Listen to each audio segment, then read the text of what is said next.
Binge the full week of The Ray Taylor Show ad-free over at inspireddisorder.com/plus. This is The Ray Taylor Show.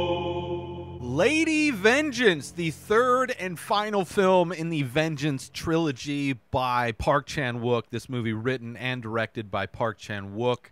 This came out in the year 2005. This is a movie that I enjoyed watching. I enjoyed the entire Vengeance trilogy. Definitely a trilogy of films that comes along with difficult feelings. This one probably my least favorite of the trilogy. The first being Sympathy for Mr. Vengeance. Second film being Old Boy. So this one being the third of that. And this one has a female protagonist, I guess you could say, who is wrongfully imprisoned and is out to seek revenge on the person who is responsible for her going to jail and the person responsible for her daughter being taken away. And in the beginning, like this movie, I enjoy the end of this film more than I enjoyed the beginning of this film, which is weird. Like, it's a movie that takes a while. Like, the beginning's kind of confusing, and once things about halfway through, things start to kind of make sense and fall into place, and you see what her master plan is for this revenge. And then it makes sense, and then it's good, and it ends really, like, it's a powerful movie, how it ends. And another thing this movie does, which I believe there's two different versions of this movie, but the version I saw, the film progressively loses color throughout to where the end of the film is black and white, the beginning of the film is in color. I think Park Chan-wook also wanted to do this similar thing for, I want to say Old Boy, maybe it was Sympathy for Mr. Vengeance, but one of the other movies in the Vengeance trilogy, he wanted to do a similar thing where as the film progressed, the color would slowly be drained out of the film and the end of the film be nothing but black and white. Where this movie does that, at least the version I saw.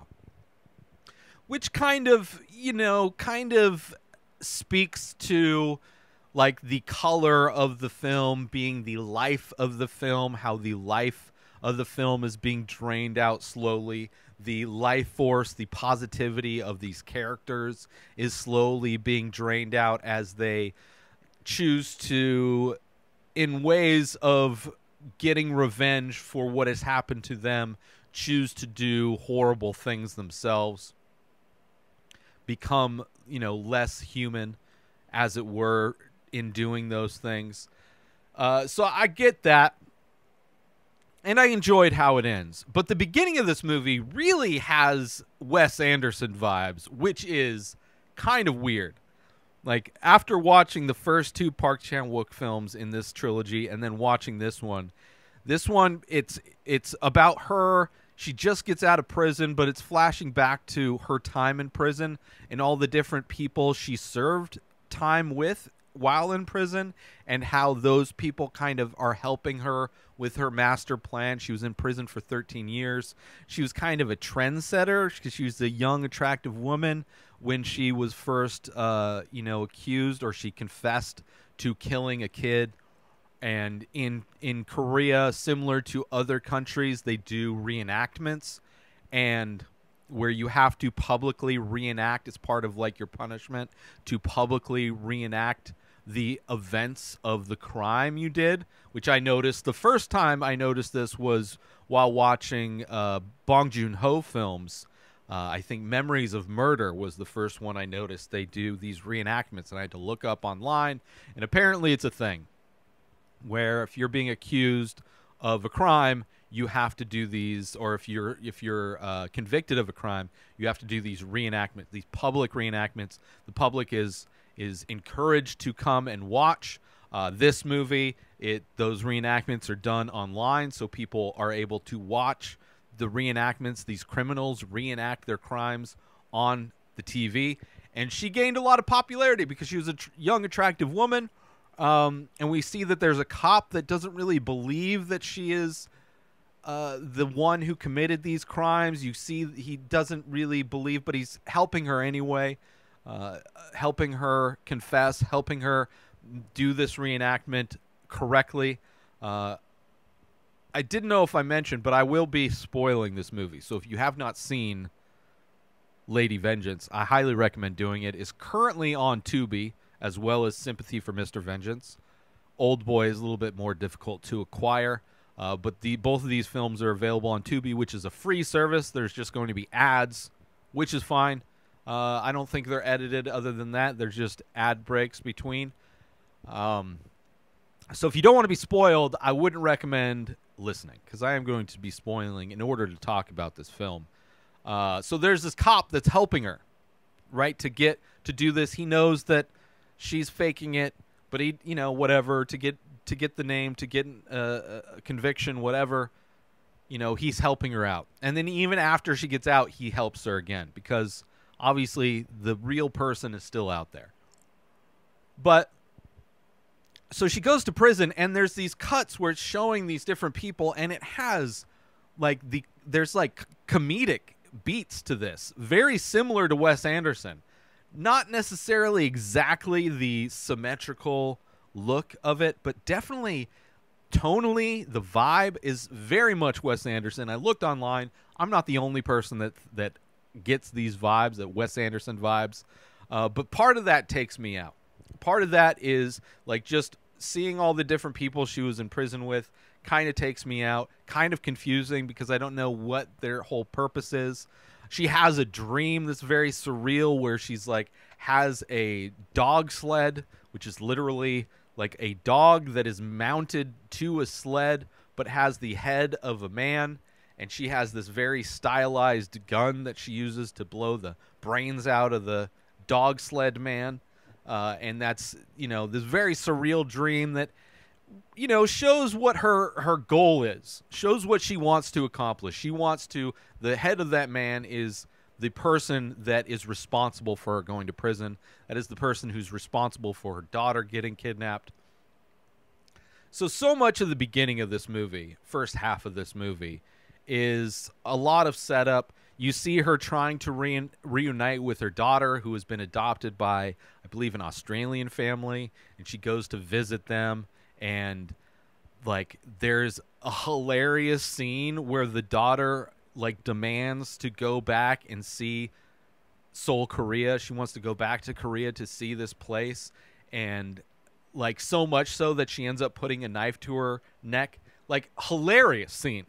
Hilarious, and very much like a Wes Anderson film. She goes to, also, I think before she goes to get her daughter, she goes to the family of the kid that she is responsible for killing, and she goes to beg for forgiveness, and in doing so, she cuts one of her fingers off. So in a lot of this movie, she has this gigantic bandage thing over one of her fingers, very much like one of the female characters in Royal Tenenbaums. So a lot of different aspects of the beginning of this movie are Wes Anderson. But then it takes a turn. Once you see what she's doing, once you see what she's trying to accomplish in getting revenge on this guy, and once you see what this guy has done, once you see that he's responsible, he's a teacher who would kidnap kids, and it's, again, similar to Mr. Vengeance, Sympathy for Mr. Vengeance, the whole idea of good kidnappings, quote unquote, and bad kidnappings, how the good kidnappings are the ones where the people pay the ransom and the kids go back home and nobody's the wiser. You never hear about the good kidnappings. You only hear about the bad ones. This guy is only interested in the bad kidnapping. Let's take a little break from the Ray Taylor Show to promote my live art streams. That's right, I am an artist as well as a podcaster, and I paint live every Thursday at 4:20 Pacific time. Head on over, the best place ever for streaming, youtube.com/inspired disorder. That's right, every Thursday at 4:20, you can watch me paint the many faces. Every week, I paint 7 new faces of abstract portraits, ink on paper, and you can watch that happen. You can hang out with me while I listen to a classic episode from one of my favorite podcasts. Head on over to youtube.com/inspired disorder and check it out. Say hi, let's hang out, let's have some fun, and let's paint some faces. Now let's get back to the show. Because what you find out what he does, like, one, kidnapping her kid to force her to, and threatening to kill her kid for her to take the fall for this other kid that was killed. But also seeing all of the parents, like all of the parents end up getting collected, and they all end up getting shown. This guy would record videotape of himself killing all these kids. And what he would do is kill all the kids before he even asked for ransom. So by the time he's asking them for ransom and getting the money, he was just, while on the phone with them to prove that they're alive, he was just playing back the recorded videotapes. So it didn't matter what these parents did. The kids were already killed, and killed in a brutal fashion.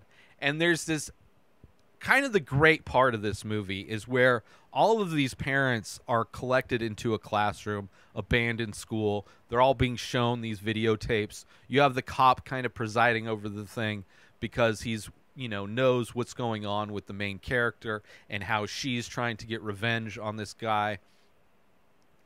And you get to see, like, all of these parents discussing what the punishment should be for this guy. Should they let him go to prison, or should they take out their revenge on him? How, like, logistically, how should they do it? Should they all do it at the same time? Should they do it one by one? Some of the parents are no longer together because obviously all the traumatic events, losing their kid. Some of the marriages didn't last. Like, they go through logistically how they're going to do it, which is super interesting. Like, a very dark topic to be dissecting in this film. How a group of parents may react and may want to seek justice in an event that is so gruesome like this movie portrays. And the whole time, the guy who's responsible is listening to their conversation via, a PA system. There's a microphone set up in the room, and the speakers in the room he's in, which is a separate room. So he's hearing all of these people deliberate what is going to be his future, what's going to happen to him, what his punishment's going to be. And that is really, like, that end aspect when you realize, like, oh, that's why she confessed. That's why she took the fall, because she didn't want her daughter to get killed. She knew how horrible this guy was. And he was like a teacher, but he never kidnapped people that were in his school. He would just go from these, like, high-end private school to private school and kidnap these rich kids, he thought anyway, and would kill them and then ask for ransom. And the whole time, the reason why he needed the money, he didn't have a family. He wasn't, like, in need of money. He was just saving up for a yacht. Like, that is the kind of person, pretty much no different than billionaires who don't care about how the workers of their business are treated, as long as they're able to collect as much money, as long as they maximize the money they get into their pockets to buy their yachts. So not that much different, giving your life away at a young age to a corporation that does not care about you and will do everything to make sure you get paid the least amount of money for the most amount of work, just so stockholders and CEOs can gain profits and buy themselves yachts. So that aspect is interesting. Also, the very end, where the only bits of color are the charms. Like, this guy would collect trophies basically from each of the kids. Like, the kid that she was imprisoned for having killed was a green marble, and you see that there's little charms and things that he had on his cell phone back when cell phones had charms. Little flip phones had little charms on them. So it's like, out of all of these movies, you do end up having this sympathy. This one's clearly the least difficult to have sympathy for this woman who is getting revenge on this guy, even though she did technically kill somebody while in prison. But it was a bad person in prison, you know? But definitely a character that had the least, like, it was the complexity of having sympathy for her and for what she went through and what she did was a lot easier to deal with than like having sympathy for Dae-soo, an old boy, or multiple characters in Mr. Vengeance. So yeah, so like I like this movie. It was the beginning a little bit confusing. It took a little bit for it to really kind of show what's happening is just like a lot of things were up in the air. Like she's really good at baking and part of that goes into it.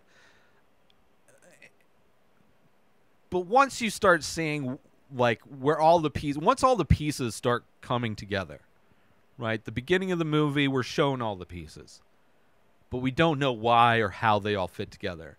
And once we see how all the pieces come together and we see what is trying to be done, we see why she is trying to get at this guy, and we see what this guy has done. Let's take a little break from the show to promote The Many Faces. That's right, I am also an artist.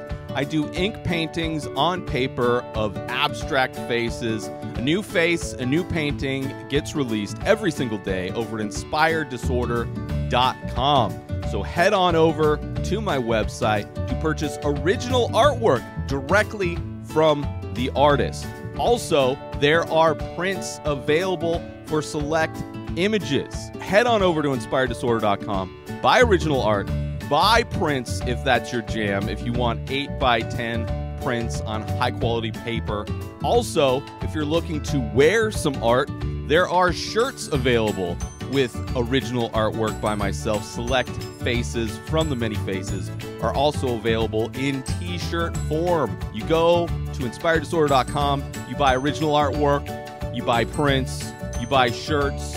You're supporting an artist directly. And if you're the type of person that likes to invest in NFTs, there are also NFTs available for select faces. Go to inspireddisorder.com now. And now let's get back to the show.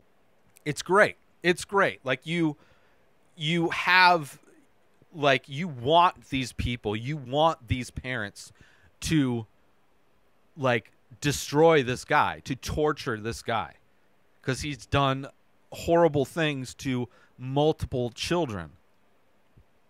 And even seeing how they, you know, not only just their discussions on how they're going to deal with it, what they're going to do to the guy, they end up deciding they're going to do it kind of in order.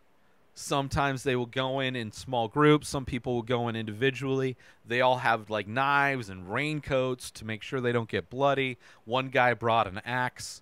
You know, they all kind of have their own way they're going to go in and do what they want to do to this guy, to kill him, to torture him, to pay him back for what he did to them. And you see them all do that, and then also you see them, you know, collectively clean up the mess, bury him with all of the stuff. You see the lead character get to use her gun, which she almost doesn't do, because it gets to a point where it's like, oh, I've already done all this stuff. He's already dead. But she ends up still getting to use her gun, and they clean it all up together. Like, all of that is, like, super interesting. So, I don't know. I really did enjoy this movie far more in the second half, but because, like, tonally it was weird. Like, when she gets out of prison in the beginning of this movie, she's, like, greeted with a guy who's got, like, a weird, like, kind of bowl haircut. Like, she found Jesus while in jail, and because of that, she used that to get out of jail early, basically. Finding Jesus, whatever. And one of these Jesus freaks is there to greet her with, apparently there's a tradition where when you get out of jail, you eat a plain piece of tofu, and that's supposed to symbolize the purity of you leaving behind your sins or whatever.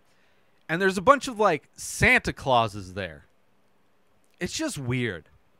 It's like offbeat, weird, like a Wes Anderson film. But then also subtly dark.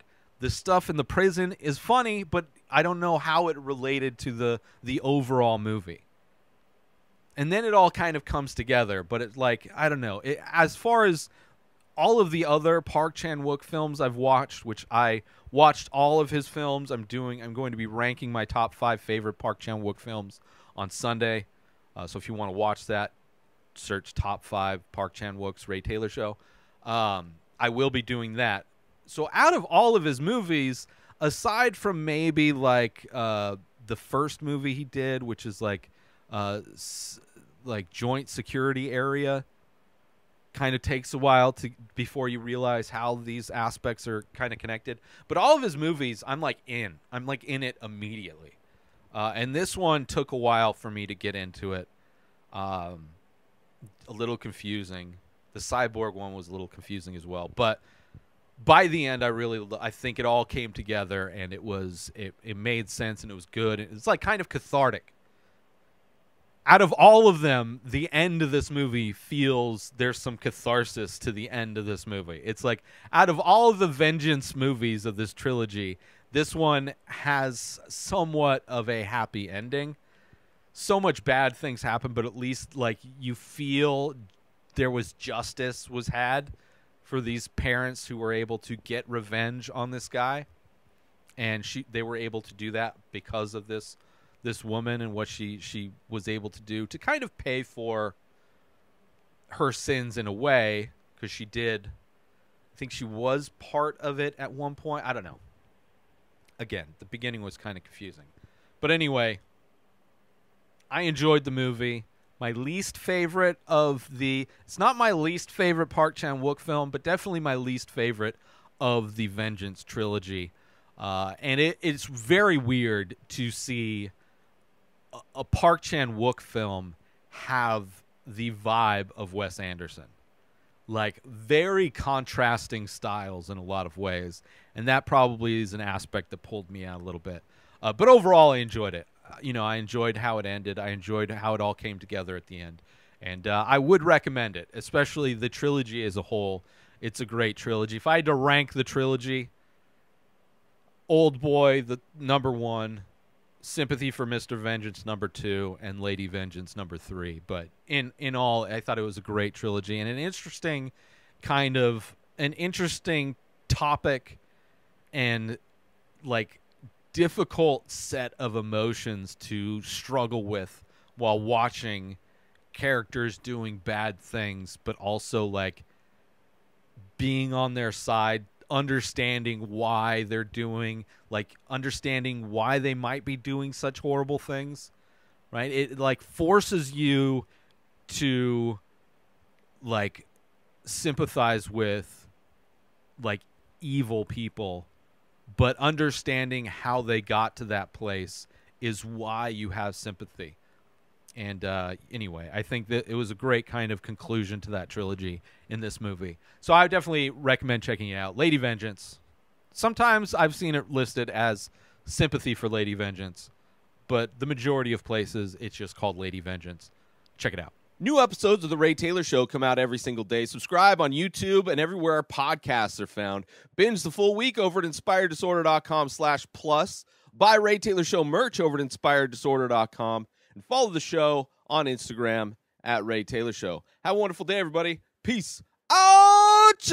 Today is the day where you wake up and you realize that everything that you've been dreaming about, everything that you've been wanting, every goal and wish and hope that you've ever had can become real.